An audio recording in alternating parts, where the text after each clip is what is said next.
क्या बोलती पब्लिक। दोस्तों, कुछ दिनों से मैं इस भाग दौड़ की जिंदगी से थोड़ा सा समय निकालकर उस दौर के बारे में सोच रहा था जब टेक्नोलॉजी हमारी लाइफ में नहीं थी। Before technology versus after technology पर आज हम आपका ध्यान आकर्षित करेंगे और जानेंगे कि टेक्नोलॉजी का सही दिशा में इस्तेमाल करके लोग कहां से कहां पहुंच गए। बिफोर टेक्नोलॉजी से मेरा मतलब यह है जब टेक्नोलॉजी हर एक आम आदमी के हाथ में नहीं थी। आम शब्द मैंने यहां पर जानबूझकर इस्तेमाल किया है क्योंकि आम का सीजन चल रहा है, तो चूसते रहिए आम। पापा, 4 लोग क्या कहेंगे, ये टेक्नोलॉजी बनाने वालों ने बिल्कुल नहीं सोचा, बस मार्केट में आई और लोगों के जीवन का एक अहम हिस्सा बन गई। मोबाइल की ही बात कर लें। टेक्नोलॉजी मतलब मोबाइल थोड़ी देर के लिए गायब क्या हो जाए भैया, लोगन की सांसें चलना बंद हो जाते।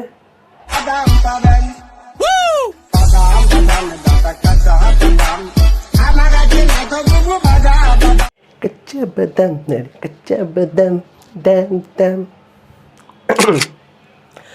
जितना जरूरी हमारे लिए रोटी, कपड़ा और मकान है, उतना ही जरूरी हमारे लिए कच्चा बादाम नहीं, उतना ही जरूरी हमारे लिए डिजिटल टेक्नोलॉजी है। कच्चा बादाम बिल्कुल नहीं, एकदम नहीं। No, I said no no no. छोटे बच्चे हो क्या? Once upon a time there was a king। मैं ऐसा बिल्कुल नहीं बोलूंगा। एक समय था जब फोटो खिंचाने का स्वर्णिम अवसर यानी सुनहरा मौका कुछ खास जगहों पर मिलता था, जैसे किसी की शादी में चले गए, फैमिली फंक्शन में या स्कूल की किसी ग्रुप फोटो में। और उन फोटोज को देखने का जो एक्साइटमेंट होता था ना, वो बहुत ही अलग लेवल का होता था, क्योंकि उन फोटोज को आने में वक्त लगता था। और वो फोटोज कैसे आए होंगे इसका कॉन्फिडेंस लड़का और लड़की में बड़ा डिफर करता है। लड़की का कॉन्फिडेंस, बहन आई एम सो स्केयर्ड, पता नहीं फोटोज कैसे आए होंगे। और लड़के का कॉन्फिडेंस, अबे फोटो तो तेरे भाई की आएगी, देखना मोहल्ला हिल जाएगा, मोहल्ला। कुछ फैमिलीज तो फोटो खिंचाने के लिए एक दिन अलग से निकालती थी। उस दिन सिर्फ फोटो ही फोटो है, फोटो ही फोटो है, ले फोटो दे फोटो। और उसकी तैयारी 4-5 दिन पहले से होती थी। जब टेक्नोलॉजी नहीं थी तब लोग जॉब सर्च के लिए बहुत ज़्यादा स्ट्रगल किया करते थे as compare to today's life. कुछ लोगों का काम बन जाता था तो गवर्नमेंट जॉब या प्राइवेट जॉब, वरना ज़्यादातर लोग बाप का जॉब ही किया करते थे, मतलब घर का बिजनेस, सस्ता एंड टिकाऊ। डिजिटल टेक्नोलॉजी के पहले हमें हर काम को करने के लिए घर से बाहर जाना पड़ता था और ये लंबी लंबी लाइन में लगना पड़ता था। फिर चाहे वो बैंक का काम हो, ट्रेन की टिकट बुक करानी हो, बिजली का बिल भरना हो, वगैरह वगैरह। और इन सब काम को करने के लिए हमें अपना काफ़ी ज़्यादा समय खर्च करना पड़ता था, थकान होती थी वो अलग से। टेक्नोलॉजी के इस अभाव में हमें अपने पुराने दोस्तों, दूर के रिश्तेदारों को देखना हो या फिर उनसे बात करनी हो तो वो भी हम ऑन द स्पॉट यानी जगह पे नहीं कर सकते थे। इस पर हमें गाने के 2 पंक्ति याद आ रहे हैं। चिट्ठी न कोई संदेश, कहाँ तुम चले गए। तो कुल मिलाकर हम देखें तो टेक्नोलॉजी के पहले हमें हर किसी काम को करने के लिए बहुत ज़्यादा धैर्य रखना पड़ता था और स्ट्रगल तो सुपर से ऊपर वाला करना पड़ता था। And life was very slow, I must say. हम मालूम है तेरे बाप को मत सिखा। जैसे ही डिजिटल टेक्नोलॉजी ने हम सबके जीवन में कदम रखा,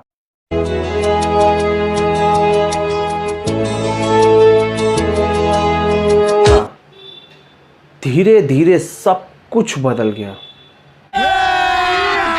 अभी मजा आएगा ना भिड़ो। फोटोज लेना तो इतनी आम बात हो गई, सुबह ब्रश करने से पहले एक तरोताजा सेल्फी हो जाती है। आजकल लोग जब रिश्तेदारों से मिलते हैं तो सेल्फी पहले लेते हैं और पैर बाद में छूते हैं भैया, या फिर सेल्फी ले ली वही चरण स्पर्श हो गया। कुछ लोगों की तो इतनी नोटी सी शिकायत रहती है कि मुझसे मिलने आया लेकिन सेल्फी ही नहीं ली। What a selfish man. लेकिन वहीं पर बहुत से लोग इस मोबाइल कैमरा का प्रयोग ऑफिस के किसी काम को करने के लिए किसी क्राइम को कैप्चर करने के लिए या अपनी बात को सोशल मीडिया प्लेटफॉर्म पर काफ़ी स्ट्रॉन्ग तरीके से रखने के लिए बहुत अच्छे ढंग से इसका इस्तेमाल कर रहे हैं। ये बड़ी अच्छी बात कही आप। आजकल हमारे मोबाइल में इतने सारे ऐप्स हो गए हैं जितने कि घर के किचन में बर्तन नहीं होते। हर किसी काम को करने के लिए एक ऐप बन गया है, चाहे वो जॉब सर्च का ऐप हो, बैंकिंग ऐप हो, सोशल मीडिया ऐप हो, किसी भी चीज़ की बुकिंग करनी हो जैसे travelling, food, gas cylinder, electricity bill, hotel booking, आपको योगा करना हो, वर्कआउट करना हो, shopping, money transfer, video calling, anything, सब कुछ आपके मोबाइल ऐप्स पर अवेलेबल है। कहीं जाने की ज़रूरत नहीं है, लाइन में लगने की ज़रूरत नहीं है। Total time saving, everything on your finger tips. मैं सच्ची बोल रहा हूँ, ये जो जनरेशन है ना, इतनी ज़्यादा लकी है कि वो डिजिटल टेक्नोलॉजी के समय में जी रही है। अगर थोड़े समय के लिए हम सब ये सोचें कि डिजिटल वर्ल्ड है ही नहीं, लिटरली हम सब पागल हो जाएंगे। ये जो पावर है ना हमारे हाथ में, that is the power of digitalisation. अच्छा, हमको सिखा दिया है। और इसी पावर का कुछ लोगों ने इतना अच्छा इस्तेमाल किया है, मतलब सुन के सर चकरा जाता है भाई, कि उनका खुद का जो बिजनेस नहीं है लेकिन दूसरे के बिजनेस का इस्तेमाल करके डिजिटल टेक्नोलॉजी द्वारा आज एक बहुत बड़े एंटरप्रेन्योर, इतना भी कठिन नहीं है वर्ड, मैं बोल सकता हूँ, एंटरप्रेन्योर बन गए हैं। जोमेटो एंड स्विगी, इनका खुद का कोई रेस्टोरेंट नहीं है, रेस्तरा बोल सकता हूँ, इतना भी ज़्यादा स्मार्ट बनने की ज़रूरत नहीं है, लेकिन they are leading in food industry. Ola and Uber, इनकी खुद की कोई कार नहीं है, but they are leading in travelling industry. Social media पर बहुत से लोग अपने पैशन को फॉलो करके वीडियोस अपलोड करते हैं and they are earning name, fame, money more than a B town celebrities, trust me. चुप कर बे कुत्ते। उदाहरण के तौर पर YouTubers like Carry Minati, Amit Badana, Bhuvan Bam, Ashish Chanchlani and many more. दोस्तों, Mark Zuckerberg is the biggest example of social media.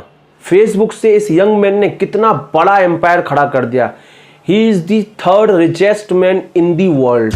ये मार्क जकरबर्ग भैया ने इतना अच्छा ऐप बनाया है, मतलब तुम सोचो, आपको इस पे वो दोस्त भी मिल जाएगा जिसके साथ कभी बचपन में 2 नंबर करने के लिए खेत पे जाया करते थे।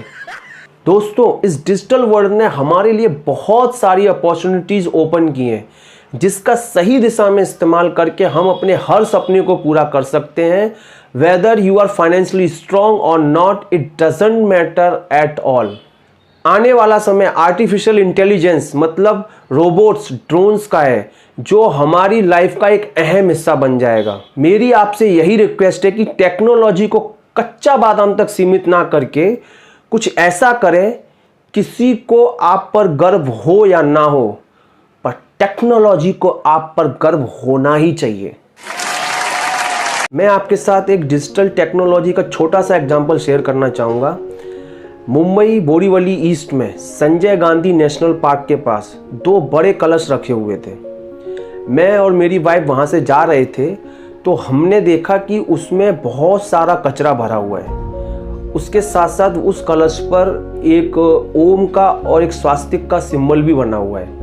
हमें लगा ये तो गलत है, तो मैंने उस जगह की फ़ोटो लेके मुंबई बीएमसी को ट्वीट कर दिया। मुझे नहीं पता था मुंबई बीएमसी उस पर रिएक्ट करेगी, पर 1 घंटे के अंदर मुंबई बीएमसी ने उसको एक्नॉलेज किया और लोकल जो बीएमसी की वार्ड होती है उसको असाइन कर दिया कि आप इस पर एक्शन लो।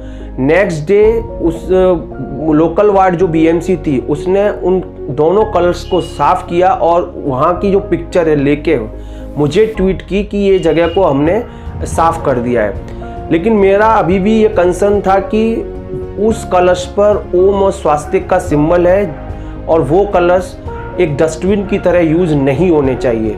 तो मैंने वही चीज़ मुंबई बीएमसी को वापस से ट्वीट की है कि प्लीज़ आप इस चीज़ को देखें और इस पे कुछ एक्शन लें। तो I hope they will do something for that.